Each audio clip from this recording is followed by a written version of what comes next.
সকল প্রশংসা, কৃতজ্ঞতা ও গুণগান মহিয়ান গরিয়ান রব্বুল আলামিন, বিশ্বজগতের প্রতিপালক, নিয়ন্ত্রক, হাজারো কোটি অপরাধ করে তার কাছে ক্ষমা চাইলে তিনি শুধু ক্ষমাই করে দেন না, ওই বান্দার প্রতি বড় ভালোবাসা তিনি দেখান। বান্দার পাপগুলোকে মোচন করে দিয়ে সেই জায়গাতে তিনি পণ্য দিয়ে, নেকি দিয়ে ভরে দেন। সেই রব্বুল আলামিন অতীব দয়ালু, করুণাময় আল্লাহ রব্বুল আলামিনের জন্যই সকল প্রশংসা। আলহামদুলিল্লাহ। দরুদ ও সালাম, আল্লাহর দয়া এবং শান্তি প্রিয় রসুল মুহাম্মদুর রাসূলুল্লাহ সাল্লাল্লাহু আলাইহি ওয়াসাল্লামের প্রতি। সম্মানিত মুসল্লিবৃন্দ, উপস্থিত সুধীমণি, আজকে আপনাদের সামনে কোরআন জানা ব্যক্তিদের মর্যাদা সম্পর্কে অবশিষ্ট আলোচনাটা শেষ করব ইনশাআল্লাহ। আপনারা গত জুমার আগের জুমায় এ ব্যাপারে গুরুত্বপূর্ণ কথা কোরআন হাদিস থেকে শুনেছেন। গত জুমায় আমাদের একজন মেহমান ছিলেন, এলাকার জামাই, তো তিনি আপনাদের সামনে খুতবা দিয়েছেন। আম্মাজান আয়েশা রাদিয়াল্লাহু তাআলা আনহা মাররা সাইলু আন্না আয়েশা রাদিয়াল্লাহু তাআলা আনহা মাররা বিহা সাইল। রাসূলুল্লাহ সাল্লাল্লাহু আলাইহি সাল্লাম মারা যাবার বেশ কিছুদিন পরের একটি ঘটনা। কি ঘটনা?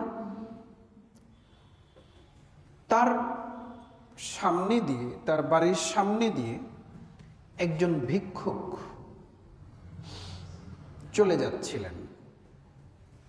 তো আম্মাজান আয়েশা রাদিয়াল্লাহু আনহা তাকে এক খণ্ড রুটি খেতে দিলেন, তিনি চলে গেলেন। এরপরে ওয়ামাররা রাজুলুন ওয়ামাররা বিহা রাজুলুন ওয়া আলাইহি সিয়াব। এরপরে তার ওই দিক দিয়ে আরেকজন মানুষ, এনে ভিক্ষুক না, একজন মানুষ যাচ্ছিলেন। তো তার গায়ে খুব ভালো পোশাক আশাক দেখে মনে হচ্ছে যে লোকটা সম্মানী লোকই হবে। তো ফাআত আদা, তিনি তাকে বললেন যে আপনি বসেন, তাকে বসাইলেন। ফাআত আমাতুহু, আয়েশা রাদিয়াল্লাহু তাআলা আনহা তাকে খাবার দিলেন, তিনি খাবার খেলেন। তো দুজন ব্যক্তির সাথে তার আচরণ কি দুই রকম হলো না? খেয়াল করেছেন? একজনকে উনি এক টুকরো রুটির এক টুকরা দিলেন, বসতেও বলেননি, আরো কিছু নয়। আরেকজন ব্যক্তিকে উনি বসতে বলে খাবার দিলেন। এখন কি বোঝা গেল যে দুই রকম হলো? কেউ কেউ আম্মাজান আয়েশা রাদিয়াল্লাহু তাআলা আনহাকে জিজ্ঞাসা করলেন যে আপনি এমনটা কেন করলেন, এমনটা কেন করলেন? قال النبي صلى الله عليه وسلم أنزلوا الناس منازلهم। এবারে আয়েশা রাদিয়াল্লাহু তাআলা আনহা একটা হাদিস বলেন যে রাসূলুল্লাহ সাল্লাল্লাহু আলাইহি ওয়াসাল্লাম বলেছেন,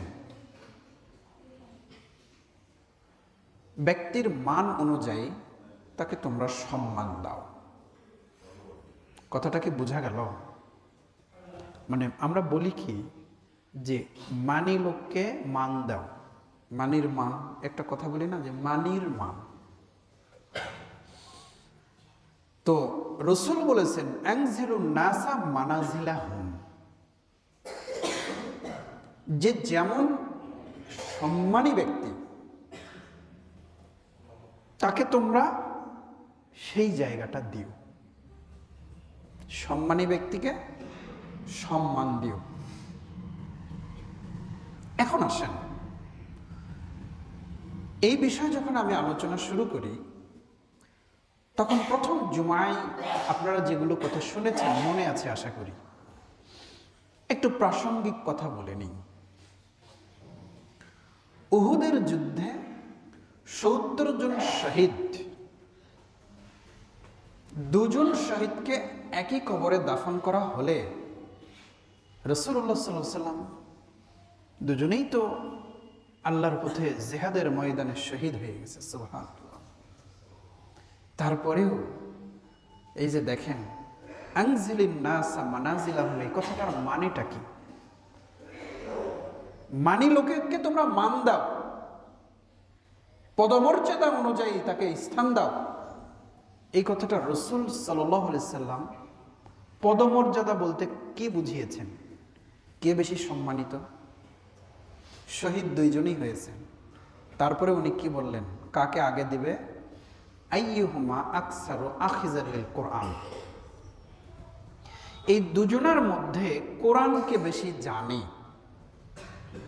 তাকে তোমরা কি দাও? আগে দাও। সাহাবীগণ বলেন কানান নবী সাল্লাল্লাহু আলাইহি ওয়াসাল্লাম ইয়ামসাহু মানাকিবানা ফিস সালাতি ফায়াকুল ইস্তাউ ওয়ালা তাখতালিফু ফাতাখতালিফু কুলুবুকুম ওয়ালিয়ানি মিনকুমুল উলুন নুহা ওয়াল আহলাম। ইকামত হয়ে যেত, কাতার সোজা হয়ে যেত, রাসূলুল্লাহ সাল্লাল্লাহু আলাইহি ওয়াসাল্লাম কখনো কখনো আমাদের কাঁধে হাত দিতেন। যদি দেখতে পেতেন যে কাতার সোজা নেই বা একটু এগিয়ে গেছে বা পিছিয়ে গেছে, যেভাবে অ্যাকুরেট হওয়া দরকার ওটা হয় নাই, তিনি কাঁধে হাত রেখে বলতেন ইস্তাউ, কাতার সোজা করো, লা তাখতালিফু, কাতার ভেঙে ফেলো না, এলোমেলো করো না, বক্র করে ফেলো না, বাঁকা করে ফেলো না, ফাতাখতালিফু কুলুবুকুম, এটা করলে অন্য একটা আযাব তোমাদের উপরে আসবে। দেখেন কাতার বাঁকা করাটা কিন্তু একটা গুনাহের কাজ, কথাটা বোঝা যাচ্ছে? এটা এমন একটা গুনাহের কাজ যে এটার আবার একটা শাস্তিও আছে দুনিয়ায়। তাখতালিফু কুলুবুকুম, তোমরা যদি কাতার বাঁকা করে ফেলো, ফাঁকা সৃষ্টি করো, অনেকে তো বোঝে না, কাতারের মাঝে যদি বিচ্ছিন্নতা সৃষ্টি করো, ফাঁকা সৃষ্টি করো, ফাতাখতালিফু কুলুবুকুম, কাতার যেরকম টেরা বেঁকা ফাঁকা, মুসলমানের মাঝে সম্পর্ক ওইরকম অন্তরের দিক থেকেও সবার অন্তর টেরা বেঁকা ফাঁকা হয়ে যাবে। তাহলে কথাটা বোঝা গেল, কাতারকে মজবুত করা এবং কাতারকে সোজা করা এবং পায়ে পা কাঁধে কাঁধ মিলিয়ে কাতারকে সোজা করার গুরুত্বটা কি বোঝা যাচ্ছে? সুবহানাল্লাহ। এরপরে উনি কি বলতেন? বলতেন ওয়ালিয়ানি মিনকুম উলুল আহলামি ওয়ান নুহা, যারা জ্ঞানী গুণী, বয়স্ক জ্ঞানী গুণী, এরা যেন আমার কাছাকাছি দাঁড়ায়। রাসূলুল্লাহ সাল্লাল্লাহু আলাইহি ওয়াসাল্লাম তাদেরকে মান দিচ্ছেন, মানির মান দিচ্ছেন। কোথায়? জ্ঞানী গুণী বয়স্করা যেন আমার কাছাকাছি দাঁড়ায় কাতারে।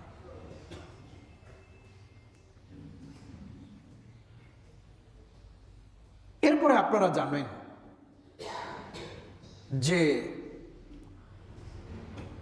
এই যে মান দেওয়া হচ্ছে, একবার রাসূলুল্লাহ সাল্লাল্লাহু আলাইহি ওয়াসাল্লাম প্রকৃত মানি যিনি, তিনি কে আর কিভাবে মান দিতে হবে, এই দুটো জিনিস খেয়াল রেখে আমার বক্তব্য শুনতে হবে। টাকা বেশি আছে, সমাজে পদ আছে, আরো অনেক কিছু আছে। এখন মানি যেটা, তিনি অবশ্যই মানি, যার টাকা পয়সা আছে, দান খয়রাত বেশি করেন, চেয়ার আছে, পদ আছে, অবশ্যই তিনি মানি, আমরা ছোট করব না। কিন্তু যে জিনিসটাকে আমরা মানে নোটিফাই করতে চাই তা হচ্ছে যে রাসূলুল্লাহ সাল্লাল্লাহু আলাইহি সাল্লাম মানি বলতে কাকে বুঝেছেন, আর যাকে মানি বলে মনে করেছেন তাকে কিভাবে মান দিয়েছেন। এই কথা দুটো খেয়াল করে শুনতে হবে। শুনলে কি লাভ? আর দুটো লাভ হবে। এক, ওই মান অর্জন করতে গেলে তাহলে আমাকে কি করতে হবে? দুই, ওই মানের যারা এখন আছে তাদেরকে আমাকে কিরকম রেসপেক্ট সম্মান করতে হবে। এই দুটো জিনিস আপনার লাভ হবে। নিজেও ওই মান অর্জনের জন্য চেষ্টা পাবেন, আর যারা ওই মানি তাদেরকে আপনি মান দেবেন, যেহেতু রাসূলুল্লাহ সাল্লাল্লাহু আলাইহি ওয়াসাল্লাম তাদেরকে মান দিয়েছেন। আপনারা আশ্চর্য হবেন যে রাসূলুল্লাহ সাল্লাল্লাহু আলাইহি ওয়াসাল্লাম কি বললেন, ইয়া উম্মুল কওমা আকরাহুম লিকিতাবিল্লাহ।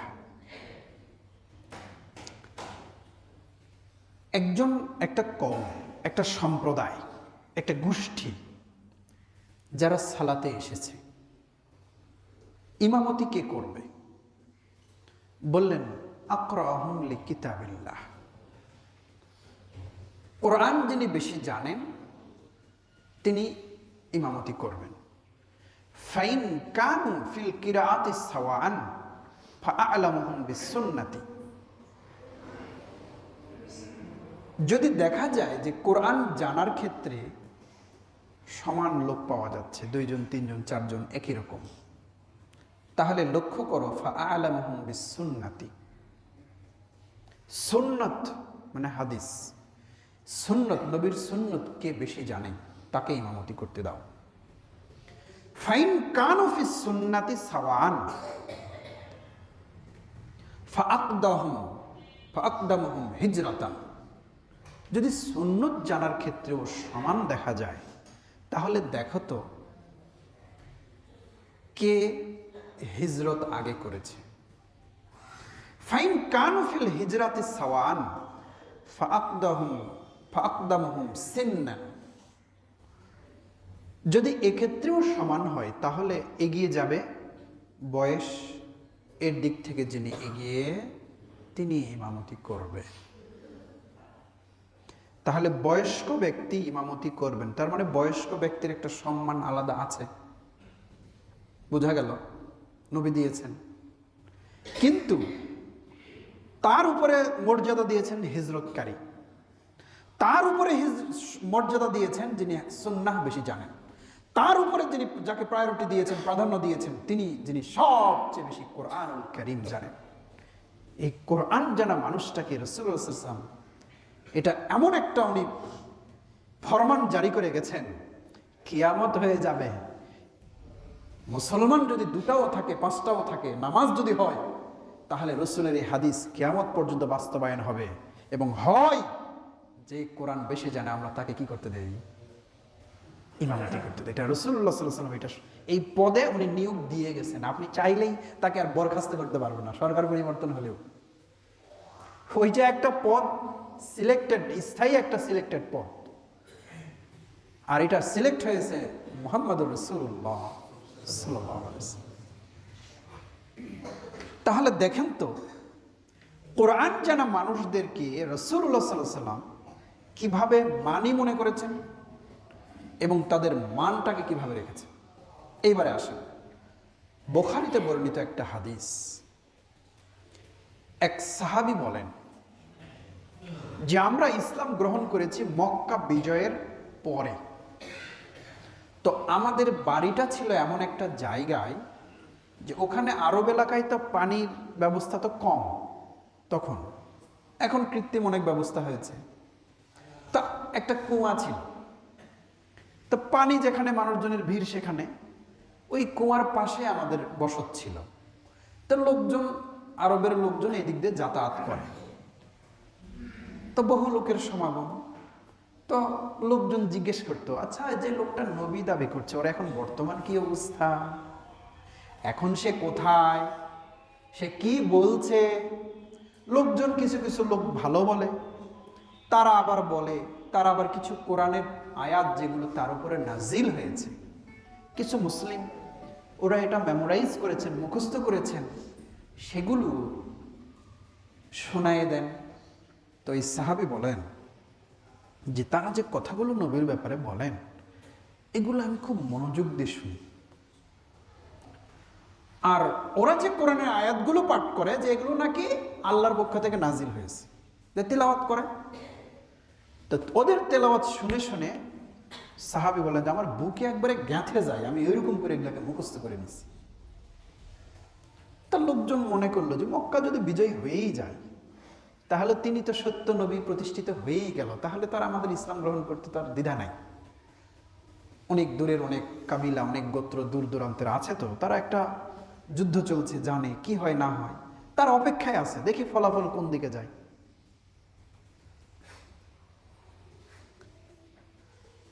এমত অবস্থায়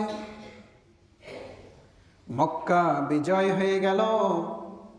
ইযা জাআ নাসরুল্লাহি ওয়াল ফাথ ওয়া রাআইতান নাসা ইয়াদখুলুনা ফি দীনিল্লাহি আফওয়াজা ফাসাব্বিহ বিহামদি রাব্বিকা ওয়াস্তাগফির ইন্নাহু কানা তাওয়াবা।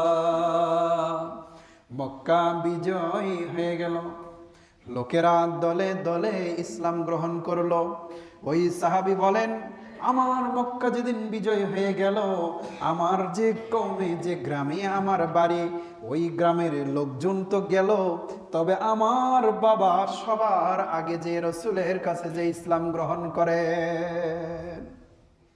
আমাদের যে মহল্লাটা, আমার বাবা আগে যে ইসলাম গ্রহণ করে, তিনি ইসলাম গ্রহণ করে তার কাছ থেকে কিছু নিদর্শন, কিছু আদেশ নিষেধ তিনি শুনে আসলেন।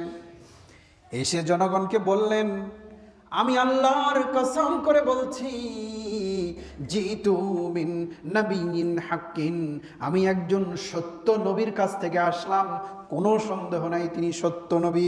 তিনি আমাদেরকে আদেশ করেছেন যে অমুক সময়ে এই সালাত আদায় করবে, অমুক সময়ে এই সালাত আদায় করবে, অমুক সময় হলে এই সালাত আদায় করবে, একজন আজান দিবে, আর তোমাদের মাঝে যে কোরআন বেশি জানে সে তোমাদের ইমামতি করবে।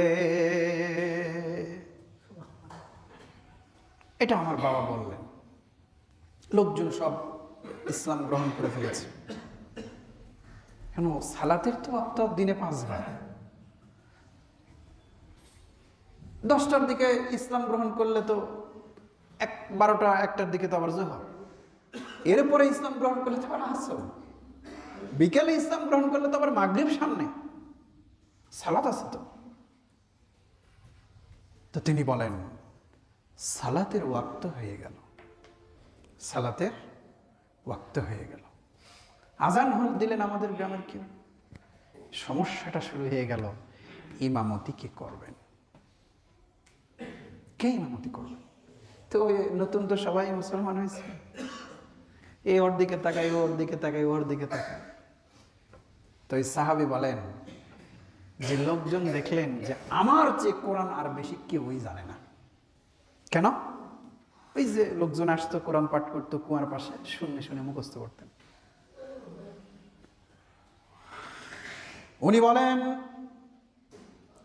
লোকজন আমাকে ইমামতির দায়িত্ব দিল, আমি সালাত আদায় করি, ও আনা ইবনু সিত্তিন আও সাবঈ সিনিনা, জেনে রেখো আমার বয়স তখন হয় 6 অথবা 7। কত বছর? 6 বছর অথবা 7 বছর বয়স। গ্রামে এতগুলো লোক আছে, সম্মানী ব্যক্তি এখন কে? সুবহানাল্লাহ, সম্মানী ব্যক্তি কে? 6 বা 7 বছরের বাচ্চা ইমামতি করছেন। বড় দুঃখ যে নবীর আমরা উম্মাত, আমরা যে ইসলামটাকে যে কিভাবে বুঝেছি আর কিভাবে যে আমরা আমল করতেছি, গাছ লাগাইছি ওই নিমের, আর ফল চাচ্ছি হলো ওই রস চাচ্ছি হলো খেজুরের। আপনার আমার ইসলামের সেটিংটাই এলোমেলো হয়ে গেছে। মহল্লার ভিতরে 6 থেকে 7 বছর বয়সী বাচ্চা, সে হলো সবচেয়ে সম্মানিত ব্যক্তি। তাকে সম্মান কে দিয়েছে? কোরআনুল কারীম।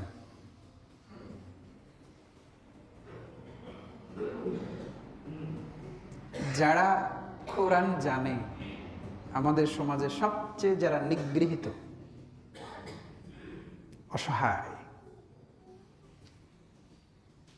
অসম্মানী, এই ব্যক্তিগুলো কারা এখন? কথাটা বোঝা যাচ্ছে? রাসূল কাকে সম্মানিত করেছেন? আপনি আমার এখন সম্মানটা খুঁজি কোথায়?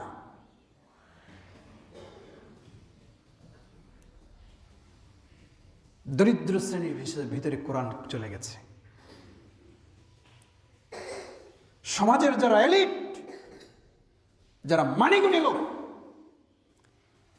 তাদের বেশি করে কোরআন জানা উচিত ছিল যদি ইসলাম বুঝতেন। সন্তানদেরকে বেশি করে কোরআন শেখানো উচিত ছিল, যেন আমার ছেলেটা যেন সবচেয়ে বেশি সম্মানিত হয়। কিন্তু আমরা কি মনে করছি? সমাজের সম্ভ্রান্ত পরিবারের মানুষেরা আমরা আমাদের মনে করছি যে সন্তানকে কোরআন শেখানো মানে, দ্বীন ইসলাম শেখানো মানে, ইসলামে জ্ঞান দেওয়া মানে অসম্মানের জায়গা। এটা আপনি আমি তৈরি করে ফেলেছি,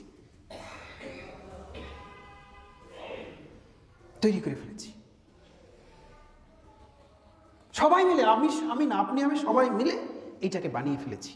দুঃখ। আমি বহু বক্তব্যে বলেছি, বহু খুতবায় বলেছি, আমার ছেলেটা, আমার ভাইয়েরা, আমার মেয়েরা যদি ডাক্তার না হয়, তাহলে আমার স্ত্রীর চিকিৎসা তাহলে তো পুরো ডাক্তারের কাছে করা লাগবে, তাহলে মেয়ে ডাক্তার তো লাগবে। তো ইঞ্জিনিয়ার যদি আমাদের দেশে কেউই না হয়, জাজ ব্যারিস্টার, তাহলে তো সব বিদেশ থেকে আমদানি করতে হবে। অতএব ছেলে মেয়ে জাজ হবে, ব্যারিস্টার হবে, ইঞ্জিনিয়ার হবে, ডাক্তার হবে, হবে, অবশ্যই করতে হবে, এটা ওয়াজিব। যারা বলেন যে ডাক্তারি বিদ্যা মানে এই হলো এই নফল, জি না, ফতুয়া আপনি নিয়ে নেন, ডাক্তার হওয়াটা ওয়াজিব। ডাক্তার হতে হবে, ইঞ্জিনিয়ার হতে হবে, এটা নফল ইলম নয়, এটা ওয়াজিব। না হলে আপনি কোথায় পাবেন আপনার চিকিৎসাটা? না হলে আপনি এই বিল্ডিং মসজিদ কোথা থেকে করবেন? আপনার ব্রিজ কিভাবে হবে? ইন্ডিয়া থেকে নিয়ে আসবেন? বিষয়টা সেটা না। কিন্তু আপনার আমার শিক্ষা কারিকুলাম এটা প্রস্তুত করা ছিল কেমন? জজ ব্যারিস্টার যা হবে হবে, কিন্তু কোরআনের জ্ঞানে যেন সবাই এগিয়ে থাকে, এইরকম একটা সিলেবাসের প্রয়োজন ছিল। কিন্তু ব্রিটিশরা আমাদেরকে আইন দেখিয়ে গেছে, ব্রিটিশরা কোর্ট চালু করে গেছে, ওই কোর্ট ওই সিস্টেমই আছে, ওইভাবেই কোর্টের রায় লেখা হয়, ওই শব্দগুলোই আছে। ব্রিটিশরা যে কারিকুলাম, শিক্ষা কারিকুলাম দিয়ে গেছে, ওটাই আছে।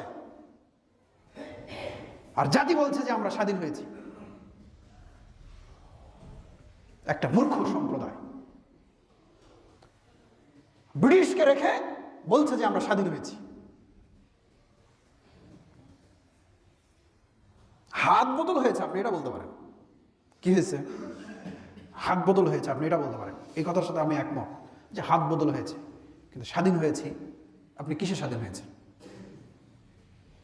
আপনি কোন দিক থেকে স্বাধীন হয়েছে? এখনো মুসলিমরা, যে দেশের মুসলমান 93% মুসলমানের দেশে ইসলামী শিক্ষাকে মনে করা হয় ভিক্ষুকের শিক্ষা। কে মনে করে? আমি মনে করি, আপনি মনে করেন। আমি বাইরের কথা বলছি না, আমাদের মন মানসিকতা এটা এমন ভাবে সেট আপ হয়ে গেছে।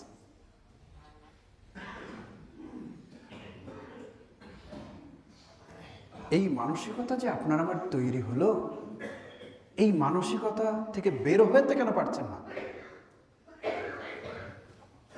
রাষ্ট্রযন্ত্র, ব্রিটিশ চলে গেছে, কিন্তু ব্রিটিশরা যেরকম চেয়েছিল যে জমিদারি, সরকারি চাকরি হিন্দুদেরকে দিতে হবে, কারণ নবাব সিরাজউদ্দৌলার পতনে মুসলমানরা যেরকম যতটুকু সহযোগিতা করেছে, এর বড় অংশ ষড়যন্ত্র ছিল হিন্দুদের দ্বারা। তো হিন্দুদের দ্বারাই যখন মুসলমানদের হাত থেকে ভারতবর্ষ কেড়ে নেওয়া গেছে, তা তাদেরকে দিতে হবে না? ব্রিটিশরা এইভাবে আলেম ওলামা ইসলামকে মাইনাস করে চলতে লাগলো। পাকিস্তান হলো আলেম ওলামা সবকে মাইনাস করে চলতে লাগলো। How to conduct our Islamic country on Islamic constitution, ইসলামী রাষ্ট্র ইসলামী সংবিধান অনুপাতে কিভাবে পরিচালিত হবে।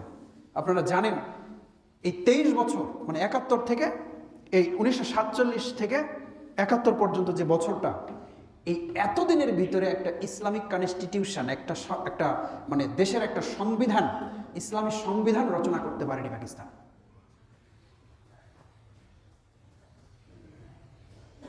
ব্রিটিশরা মাইনাস করেছে, ওরা মাইনাস করেছে।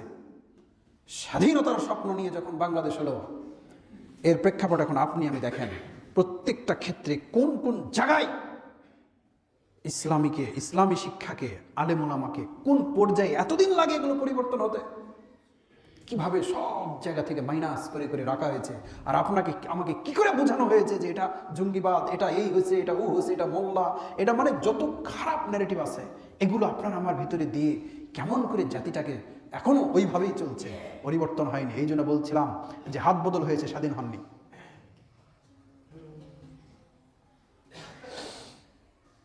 বড় কষ্ট। কেন কোরআনের হাফেজ হওয়ার পরে ছেলেটা ইঞ্জিনিয়ার কেন হবে না? মেয়ে আমার কোরআনের হাফেজ হওয়ার পাশাপাশি কেন সে ডাক্তার হতে পারবে না? আমরা আলেমরাও ফতোয়া দিচ্ছি কি, ওরে বাবারে জেনারেলে গেলে ইমান থাকবে না, সব হাফেজ হওয়ার মুক্তি হওয়ার কারি হও। আরে ভাই, হাফেজ আর মুক্তি যদি বাংলাদেশে সবাই হয়, তাহলে ইঞ্জিনিয়ার জজ ব্যারিস্টার কে হবে? ফতোয়া আপনাকে আলেমদেরকেও পরিবর্তন করতে হবে।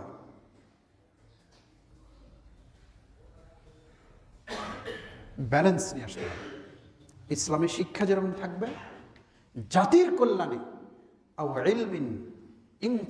নাস, মানুষ মারা গেলে যে 3টা আমলের কথা, এর ভিতরে একটা ওই ইলম যা মানুষের উপকার করে।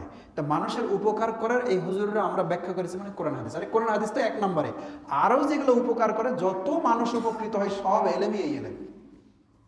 একজন একটা মেশিন আবিষ্কার করেছে, মানুষ উপকৃত হচ্ছে, ওইটাও এটাই। কেন আপনি এখান থেকে মানে এটাকে মাইনাস করবেন?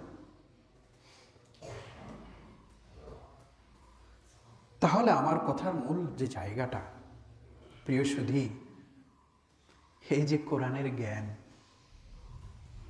এই কোরআনের জ্ঞান অর্জন করাটা রাসূলুল্লাহ সাল্লাল্লাহু আলাইহি ওয়াসাল্লাম কিভাবে তার মর্যাদা দিয়েছেন, আমরা কি পারি না ওই মর্যাদার অধিকারী হতে? আমরা নিজেরাও ওই জ্ঞানে জ্ঞানী হতে, আমাদের সন্তানদেরকে ওই জ্ঞানে জ্ঞানী করতে কি আমরা পারি না? 2,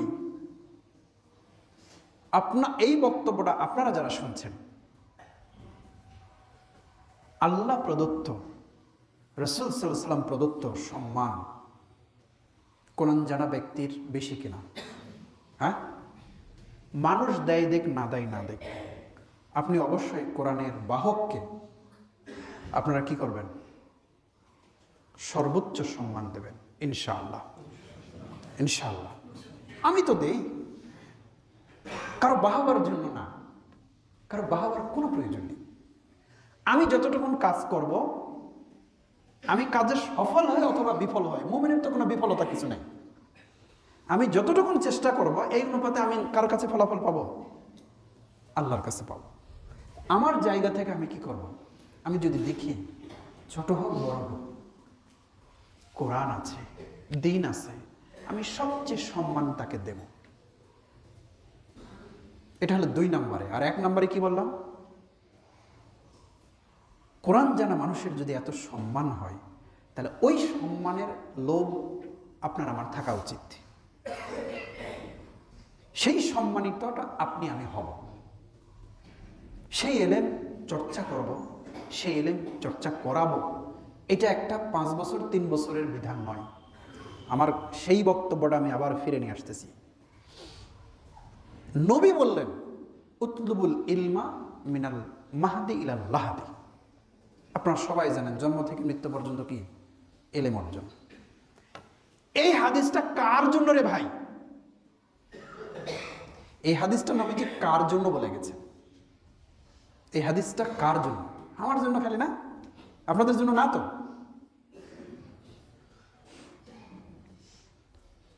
বাবা মা পিটায়ে মারিয়ে মক্তবে হুজুরের দ্বারা যে আত্মাহাতু যেই শিখাইছিল, দরুদ দোয়া মাসুরা, ওই 10 বছর 11 বছর 12 বছর বয়সে যে ছানা শিখে রাখছেন, আজকে 60 বছর বয়স হলো, ওইটুকুই জানেন। বলেন এই বাকি 40 বছর বয়সের ভিতরে আপনি কয়টা সূরা মুখস্থ করেছেন? যেটা আপনার বাবা মা হুজুর রেখে বা মক্তবে আপনাকে শিখাই দিয়েছিল যে যতটুকু, এর চেয়ে এই যে 40 বছর যে চলে গেল, 50 বছর, আপনি কয়টা নিজ উদ্যোগে সূরা শিখেছেন? নিজ উদ্যোগে আত্মাহিয়াতুর মানে কি আপনি শিখেছেন? দরুদের এত ফজিলত, এত ফজিলত, দরুদের মানেটাকে আল্লাহুম্মা সাল্লি আলা মুহাম্মদ ওয়া আলা আলি মুহাম্মদ, এর মানেটাকে আপনি শিখেছেন?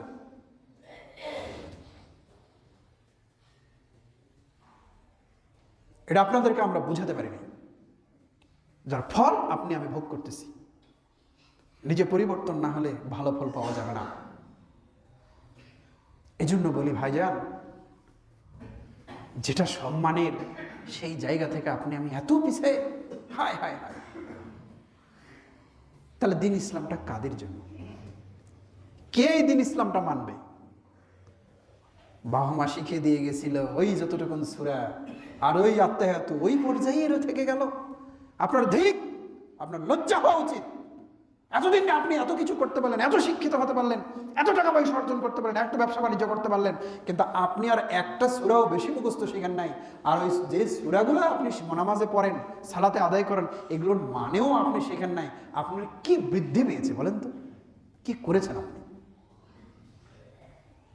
কতদিন লাগে? এটা একটা কন্টিনিউয়াস প্রসেস। আপনাকে ধারাবাহিক প্রক্রিয়া, এটা মৃত্যু পর্যন্ত এই চর্চার ভিতরে আপনাকে থাকতে হবে। মৃত্যু পর্যন্ত থাকতে হবে। শুধু একবার একটু শিখেছিলেন শেষ, আর দরকার নাই, না। এটা মৃত্যু পর্যন্ত আপনাকে প্রতিদিন কিছু না কিছু সময় দিতেই হবে, বের করতেই হবে। আল্লাহ রাব্বুল আলামিনের বান্দা হিসাবে আপনি আমি বয়স শেষ হয়ে গেছে এটা না, আজকে শুনলেন, আজ থেকে শুরু করতে হবে। অনেকের বাড়ি কি বলবো, ওই যে কোরআন একবার কোন বা হুজুরের কাছে পড়েছে, ওই যে রেখেছে, ওইভাবেই আছে। সারাদিন ফেসবুক ইউটিউবে সময় খাটবে, কিন্তু কোরআন খোলার নসিবে জুটবে না। এটা গজব আপনার আমার জন্য, বুঝতে পারছেন না? তাই বাড়িগুলোতে টিভি মোবাইল বাচ্চা কাচ্চা সারাদিন দেখতে পাচ্ছে, কিন্তু কোরআনের পরিবেশ নাই। নাই ভাই নাই। আপনারা আমার কি বলবো, সমস্যা সব জায়গায়। এই পরিবর্তন, এই যে সমস্যাটা আপনি বুঝেন এবং পদক্ষেপ গ্রহণ করেন, আল্লাহর রহমত তাহলে আসবে। নিজেরা কোরআনের দিকে, কোরআনের পথে, আসল পথে ফিরে না আসে অন্যের কাছ থেকে আশা করলে কখনোই হবে না, কখনোই হবে না। শুধু হাত বদল হবে, বুঝলেন না? ব্রিটিশ পাকিস্তান, পাকিস্তান বাংলাদেশ, আওয়ামী লীগ বিএনপি, নৌকা ধানের শীষ, এগুলোই হবে। কিন্তু আপনার আমার কি মেইন যে পরিবর্তন, এটা ততদিন আসবে না। কতদিন বলেন তো? যতদিন পর্যন্ত আপনি আমি কি না হব, দিনের কাছে সারেন্ডার না করব, ততদিন পর্যন্ত আপনি আমি ভালো ন্যায় বিচার শাসক পাবো না। আপনি জেনে নেন, শুধু হাত বদল হবে, নাম পরিবর্তন হবে। আল্লাহ আপনাকে আমাকে এই কথাটুকু বুঝে আমল করার সবাই একটু দিনের পথে আসি। আল্লাহ আপনাকে আমাকে সবাইকে কবুল করুন।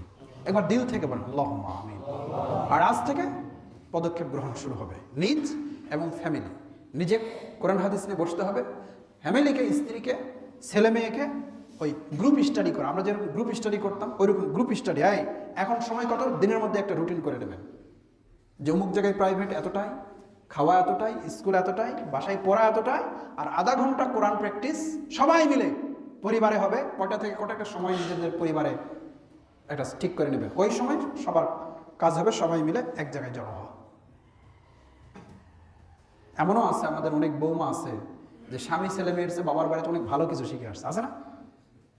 তার এলেমটা আপনি নেন। আপনি যদি বেশি জানেন তো আপনারটা তাকে দেন। আপনার বাচ্চা যদি বেশি জানে তো তারটা আপনি নেন, স্বামী স্ত্রী দুজন মিলেই নেন। আপনি যদি ভালো জানেন তো বাচ্চাকেও আপনি ওটা ডেলিভারি করেন। এই জান্নাতি পরিবেশ যতদিন ফ্যামিলিতে তৈরি না করবেন ততদিন পর্যন্ত আপনার আমার মুক্তি নেই। আল্লাহ আপনাকে আমাকে বোঝার তৌফিক দান করুন, আল্লাহুম্মা আমিন। আমলের তৌফিক দান করুন, আল্লাহুম্মা আমিন।